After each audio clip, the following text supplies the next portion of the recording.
السلام علیکم سامعین، 20 شعبان المعظم ہے، 13 مارچ ہے۔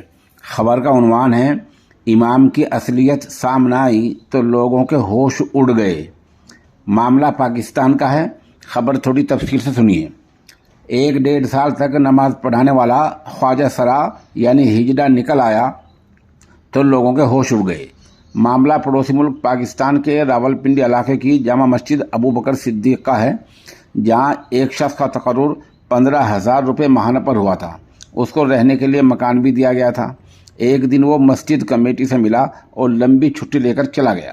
بعد میں کچھ لوگوں نے دیکھا کہ وہ ہجڑوں کی کسی پارٹی میں ہے اور انہی کی طرح کا کام ناچ گانا کر رہا ہے۔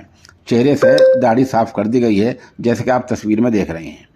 اس معاملے میں وہیں کے راجہ محمد شفیق نے رپورٹ بھی درج کرائی ہے۔ اب پولیس معاملے کی جانچ کر رہی ہے۔ پولیس یہ دیکھے گی کہ پہلے سے ہجڑا تھا، دھوکے سے نماز پڑھانے لگ گیا، یا نماز امام رہتے رہتے ہجڑوں میں جا ملا۔ اس معاملے کی پولیس جانچ کر رہی ہے۔ سوال یہ ہے کہ جن لوگوں نے نماز پڑھی ہے ان کا کیا ہوگا؟ جواب یہ ہے کہ سب کچھ لا علمی میں ہوا ہے، اس لیے سب کی نمازیں ہو گئیں۔